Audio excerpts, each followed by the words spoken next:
라는 표현을 왜 쓸까요? 딜레마에 걸린다, 뭐 이런 얘기를 할 수 있는데 딜레마에 빠진다라고 우리가 왜 표현을 할까요? 빠진다라는 것은 헤어나오기 위해서는 특별히 외부의 힘, 외부의 도움이 있어야 가능하다는 것을 암시하고 있는 그러한 표현일 것입니다. 딜레마와 관련해서 여러 연구들이 있어 왔다고 합니다. 저도 이 딜레마라는 것을 좀 생각하면서 몇 군데 이렇게 리서치를 좀 해보니까 이 실제 사례들을 이렇게 조사하고 연구함을 통해서 사람들이 이 딜레마의 상황 속에 어떠한 결정을 하는가라는 그런 양태들을 연구한 여러 사례들이 있어서 좀 주의 깊게 제가 본 적이 있습니다. 그 중에 한 가지 예로 죄수의 딜레마라는 딜레마가 있습니다. 죄수의 딜레마.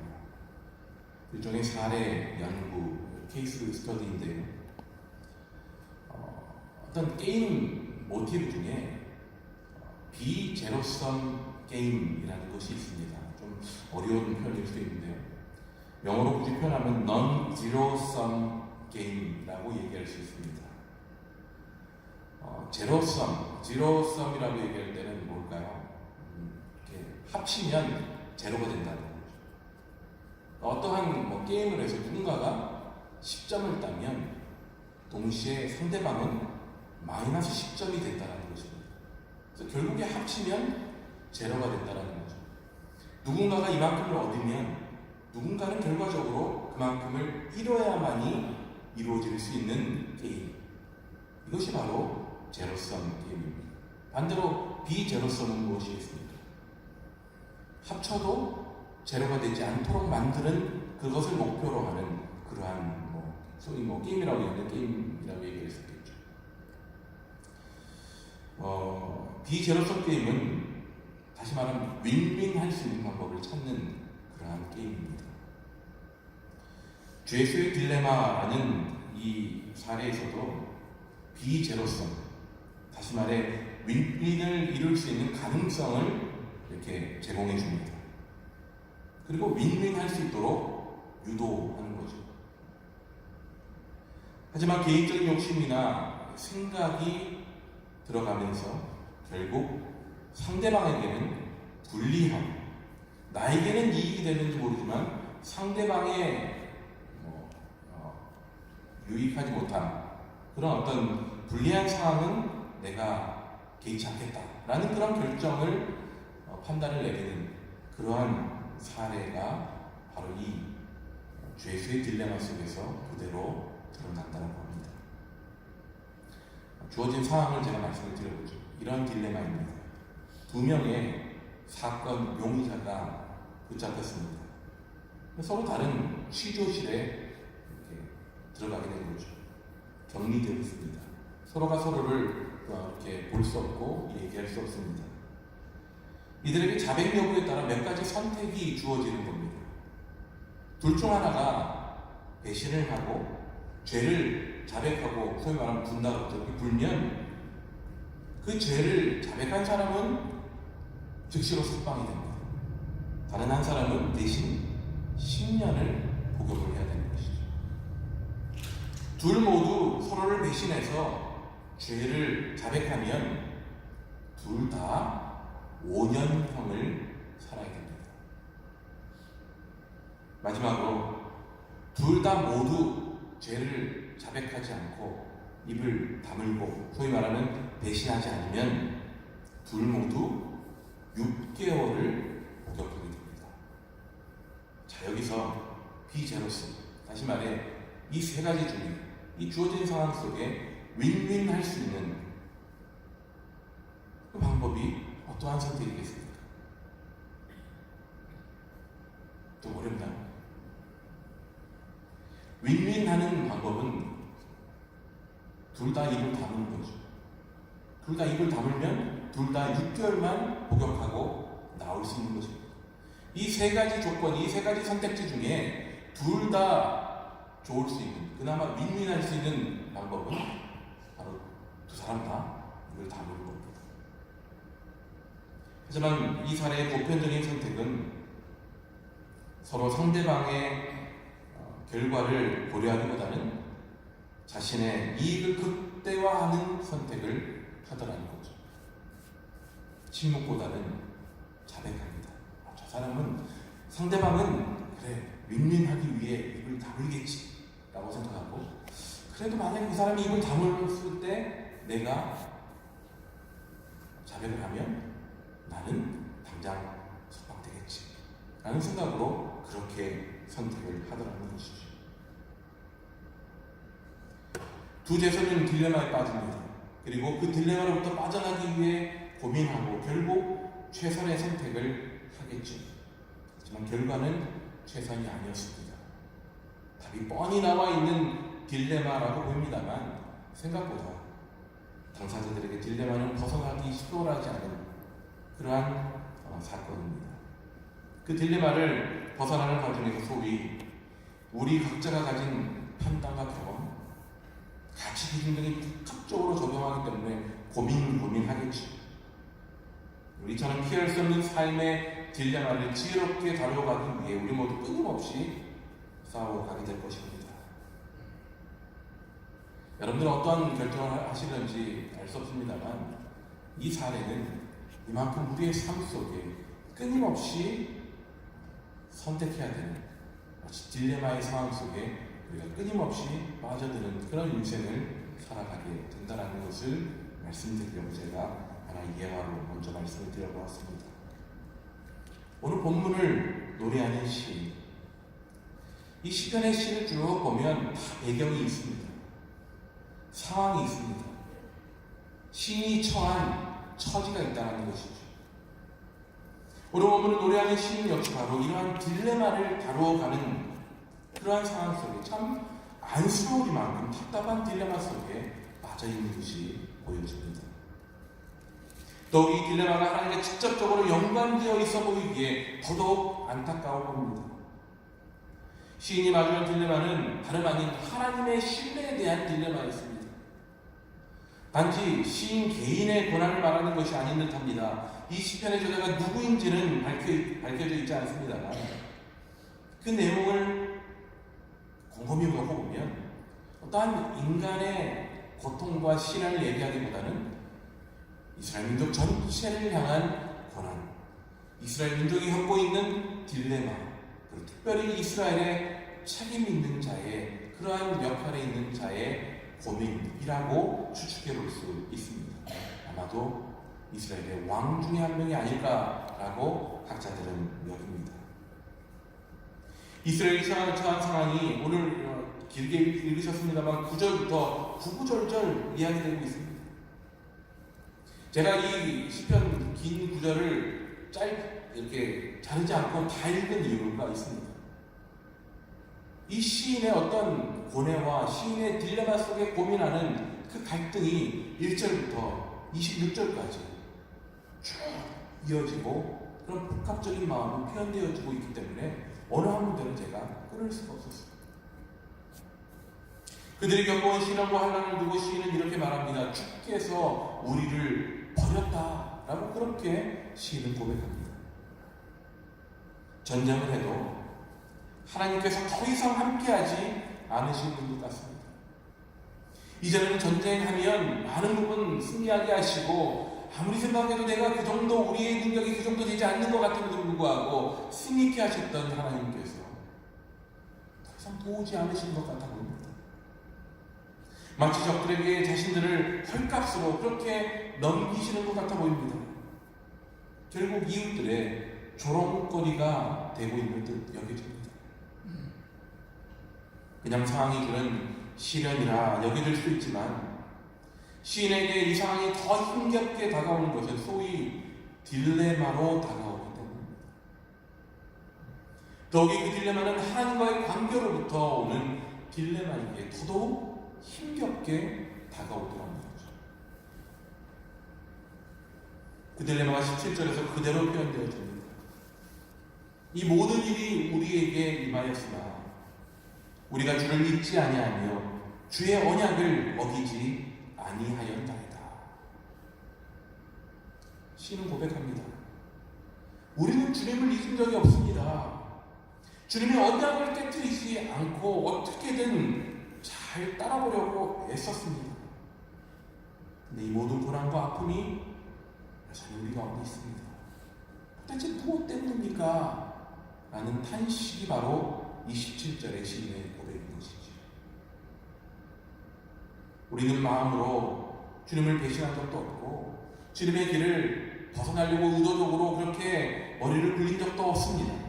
그럼에도 우리를 이런 고통 가운데 넣으신 것을 도무지 이해할 수가 없다는 것이죠. 시인과 이스라엘 민족 전체의 그런 딜레마가 이 한 구절 속에 고스란히 담겨져 있습니다. 혹자는 이 시편이 쓰여진 시기를 두고 이스라엘의 포로기와 관련되어 있지 않을까. 왜냐하면 이렇게 힘겨운 상황들, 고난과 고통, 시련을 얘기하고 있기 때문에 포로기 언젠가가 아닐까라고 그렇게 얘기하기도 합니다만, 만약에 포로기라면 이러한 고백이 쉽지 않았을 거라는 거죠. 우리가 이 신명기적 사관에 의해서 바벨론 포로기에 쓰여진 이스라엘의 역사가 열왕기 상하에 기록되어 있다고 말씀을 드렸죠. 신명기적인 사관이 무엇입니까? 우리의 죄로 말미암아 우리가 이런 포로를 경험하고 있다, 이런 고통을 경험하고 있다라는 것을 그대로 설명해 주는 것이 신명기를 통한 역사적인 사관이죠. 그것을 뻔히 알면서도 이렇게 얘기할 리는 없다라는 거죠. 우리가 죄를 지었기 때문에 이렇게 포로 생활을 받는 심판을 받고 있을 수밖에 없는데, 그러한 상황 속에서 우리가 주님을 배신한 적도, 주님의 그 언약을 깨뜨리려고 애를 쓴 적도 없는데 왜 우리를 이렇게 힘들게 합니까? 라고 이렇게 그 딜레마를 표현할 리가 없다라는 것이죠. 대부분의 학자들은 아마도 이 시는 포로기 이후에 그들이 경험하고 있었던 시련의 한 부분, 시기일 것이다 라고 그렇게 얘기합니다. 특별히 주전 2세기 안티오쿠스 에피파네스에 의해서 성전이 회파되었던 시기, 그 시기에 이스라엘 민족의 고통과 아픔을 토로하는 그러한 시가 아닌가라고 그렇게 이야기한다는 거죠. 소위 신구약 중간기에 해당되어집니다. 포로기의 아픔을 기로하고 다시 일어서려는 그러한 애씀이 있는 시기였죠. 우리가 지금 역대기 상황을 묵상하고 있습니다만, 역대기의 저술 연대가 바로 그때로 추정하고 있지 않습니까?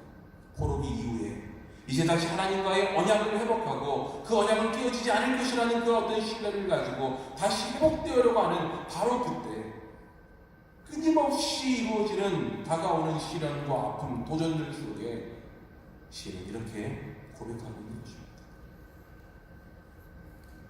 더더욱 그들에게 이 현실이 힘겹게 다가왔던 이유가 무엇이었을까 한번 생각해 봅니다.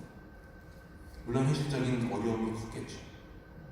근데 그들이 의지하고 따르고자 하는 하나님이 이전부터 그들에게 보여주셨던 사랑과 돌봄이 유독 지금 너무 힘들기 때문에 느껴지지 않다는 겁니다.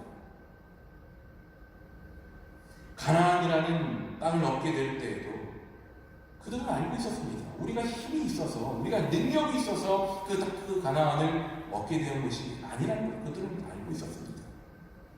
오직 하나님의 계획하심 속에 하나님의 언약의 이루어짐이고 하나님의 능력 가운데 우리가 가나안 땅을 얻을 수 있었다는 것을 그들은 알고 있었습니다. 다시 말해, 하나님이 도우셨기 때문에 가능했다는 걸 알고 있는 거죠. 그렇게 하나님의 약속의 백성이라는 그러한 어떤 정체성을 가지고 있는 그들. 근데 지금 그들이 겪고 있는 시련과 어려움을 보면 그 하나님이 어디에 있는가 혼란스러워지는 것이죠. 도대체 우리가 그 가나안으로 들어가게끔 하셨던 그 언약의 백성 이스라엘이 맞습니까? 라고 의문을 던질 수밖에 없는 그러한 형편처럼 여겨지더라는 거죠. 하나님의 한결같은 인도하심, 하나님의 그 지키심의 역사가 오히려 딜레마를 만들고 있습니다. 우리 하나님은 그럴 리가 없는데 우리는 지금 이렇게 고통 속에 있어 라는 딜레마 속에 빠져 있다는 거죠. 하나님은 이런 하나님이 아니신데, 이 정도쯤에서는 도우셔야 될 텐데 지난 날을 비춰보면 이토록 시련당할 만큼 그런 죄악 가운데 있지 않는데 왜 이런 시간을 또다시 보내야 될까? 도무지 이해할 수 없었습니다.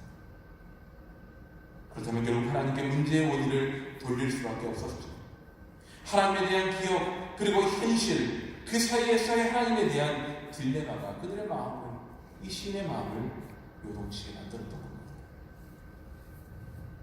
그렇다면 시인은 이 딜레마를 어떻게 풀어야 되겠습니까? 생각보다 풀기 힘든 딜레마입니다. 사람 사이의 문제도 쉽지 않지만 하나님과 나 사이의 딜레마는 더더욱 풀기 쉽지 않겠죠. 하지만 어쩌면 시인은 그 딜레마를 고민하면서도 이미 그 딜레마를 어떻게 풀어야 되는지를 그는 손에 쥐고 있었습니다. 정답지를 이미 그는 가지고 있었다는 거예요. 아마도 꼬깃꼬깃 구겨서 주머니에 넣어놓고 있었겠죠. 그 주머니 속에 넣어놓은 그 꼬깃꼬깃 접어서 넣은 그 내용을 그는 어렴풋이 알고 있었습니다. 하나님은 우리의 하나님이야. 하나님은 우리 가운데 언약을 주신 하나님이야. 하나님은 우리를 여기까지 인도하시고 지키셨던 하나님이야. 나는 그런 기억으로 하나님을 알고 있었습니다. 근데 그 이후로는 열어보지 않는 거예요. 하나님의 일하심을 다시 꺼내어서 그들을 어떻게 도우셨는지, 하나님이 어떠하신 하나님이신지를 그들은 보아야만 했습니다. 하나님의 그 일하심 우리로 하여금 하나님의 본래의 모습을 볼 수 있게 하는 렌즈와도 같기에 보아야 된다는 거죠. 성경을 통해 확인할 수 있는 중요한 한 가지는 하나님의 한결같은 신입니다. 세상은 10년만 지나도 광산이 변한다고 할 만큼 변화를 자랑합니다. 하나님의 본래 모습만큼은 결코 변할 수 없는 그 진리가 있죠. 그것이 결국 시인으로 하여금 고난과 시련의 현실 속에서도 과거의 하나님의 그 은혜의 순간을 외면할 수 없는 분명한 이유를 그는 가지고 있었습니다. 그가 딜레마를 마주하게 된 것도 시인 속에 잠재해 있는 변치 않는 하나님에 대한 그 하나님의 성품에 비추어온 그 본래의 모습, 그것에 대한 기대, 그리고 동시에 내가 지금 마주하고 있는 현실이 부딪히기 때문에 생기는 그러한 딜레마였던 것이죠. 많은 이들은 그러한 갈등의 상황 속에서 하나님이 보여주셨던 은혜의 과거와 현실의 실현이 갈등할 때 우리는 과거의 하나님의 성품을 잊기 시작합니다. 지금 눈앞에 있는 어려움을 보기 시작하는 것이죠. 그리고 신실하신 하나님의 모습은 잃어버린 채, 그렇게 꼬깃꼬깃 구겨서 주머니에 넣어버린 채 그렇게 현실의 실현만을 바라보게 되더라는 것입니다. 가운데서는 결코 그 딜레마를 벗어날 수 없습니다. 하지만 우리가 받는 고난은 때로는 죄로 인한 심판일 때도, 경고일 때도, 나를 바로 돌려서 보시려는 하나님의 강한 의지일 때도 있지만, 한편은 하나님의 특별한 계획 가운데 허락하시는 일종의 훈련의 시간일 수도 있다는 것이죠.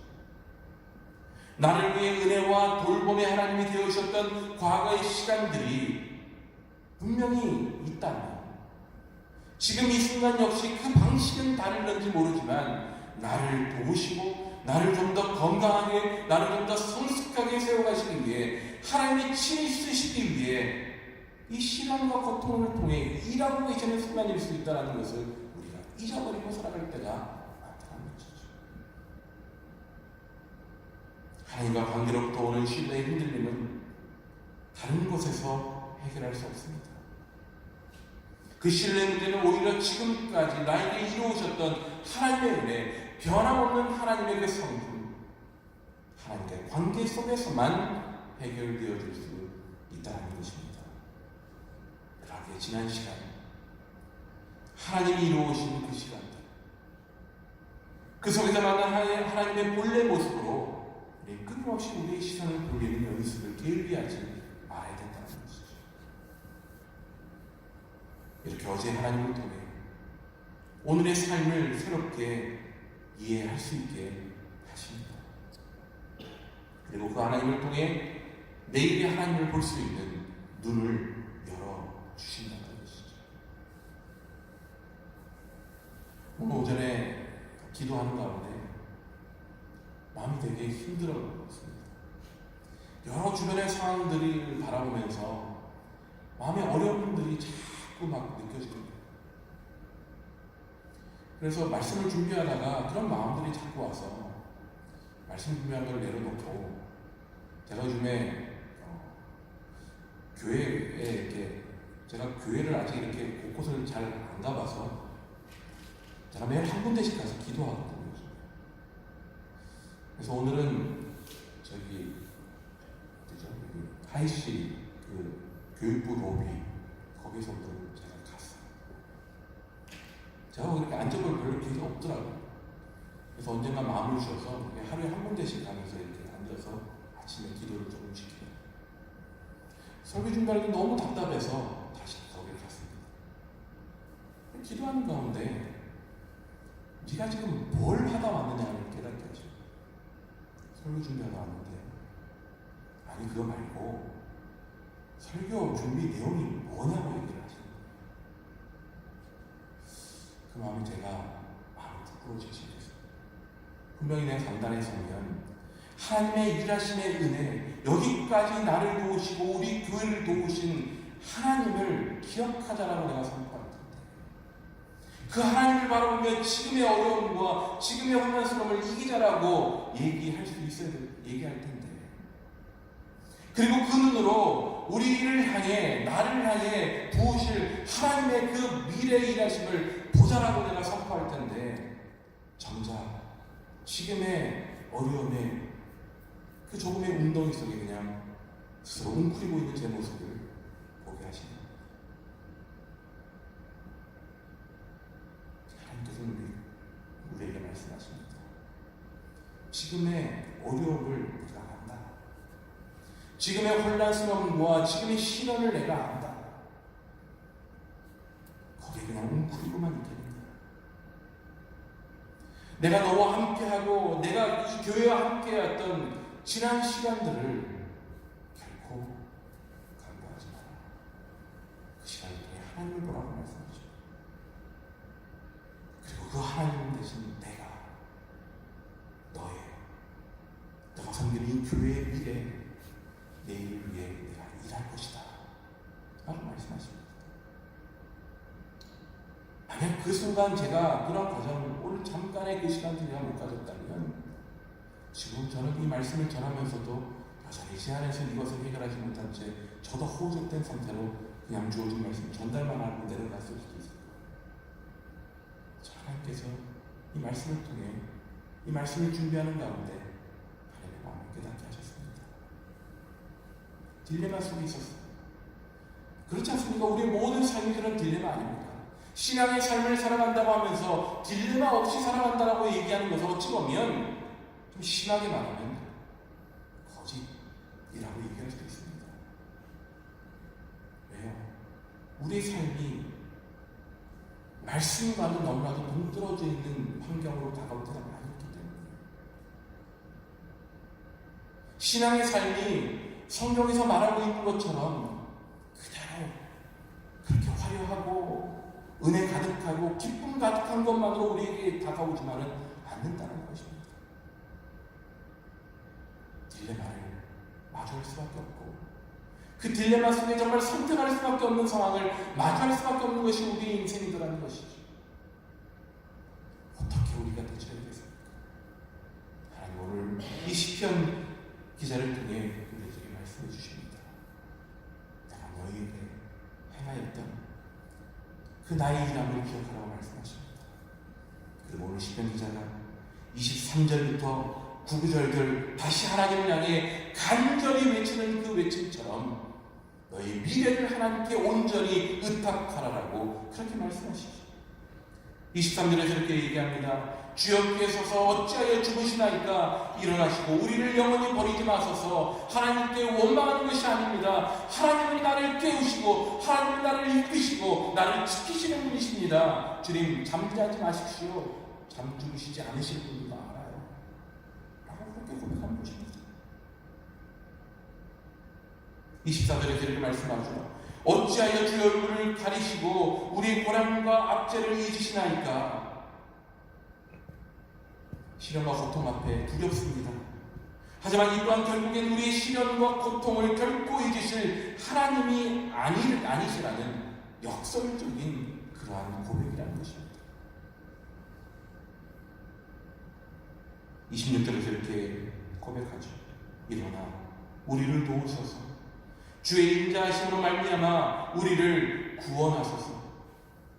고난의 이유를 묻지 않습니다. 오히려 하나님의 도우신 행동을 강구하고 있는 것이죠. 고난이 오면 왜 이 고난이 나에게 와야만 하는가 우리는 묻고 싶습니다. 그 이유를 알면 해결할 수 있을 것 같거든요. 하지만 시인은 지금 이 현실을 이길 힘이 어디로부터 와야 하는지를 잘 알고 있었습니다. 나에게 이 일을 알려주십시오. 이 일을 알려주시면 내가 어떻게든 해결해 보겠습니다가 아닌 것입니다. 하나님이 모든 것을 주님께서 책임지시고 주님께서 일어나서 우리를 도와주십시오 라고 모든 도움을 주님의 손에 구하고 있는 것입니다.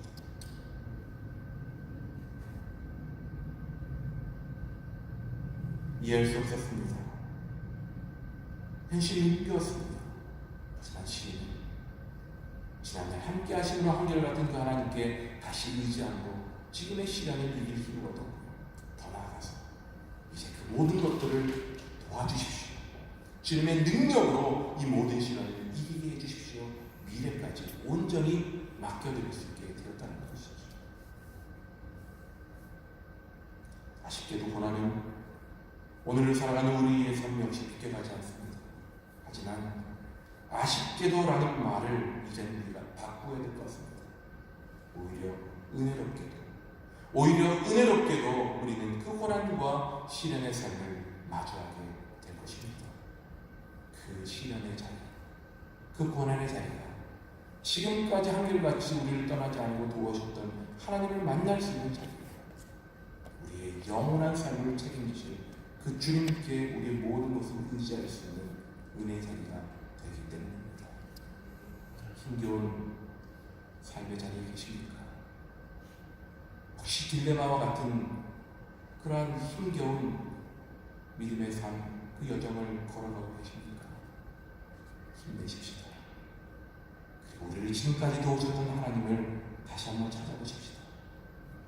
그리고 지금 이 순간의 어려움뿐만 아니라 우리 미래까지도 책임지시는 그 하나님께 다시 한번 고백하는, 일어나 우리를 도우소서라고 그렇게 고백하는 우리 모두가 되었으면 좋겠습니다. 특별히 오늘 당신을 다짐하시는 우리 이 남전도의 모든 시구여러분들 말씀 붙잡으시고 시련과 환난과 어려움 속에서도 주님 일어나서 나를 도우시고 우리 가족을 도우시고 우리 남전도회를 도우시고 우리 교회를 도와주십시오라고 우리 교회를 앞에서 끌어가시면서 힘차게 기도의 자리에 지켜주시는 여러분 모두가 되시기를 간절히 소원하고 축복합니다.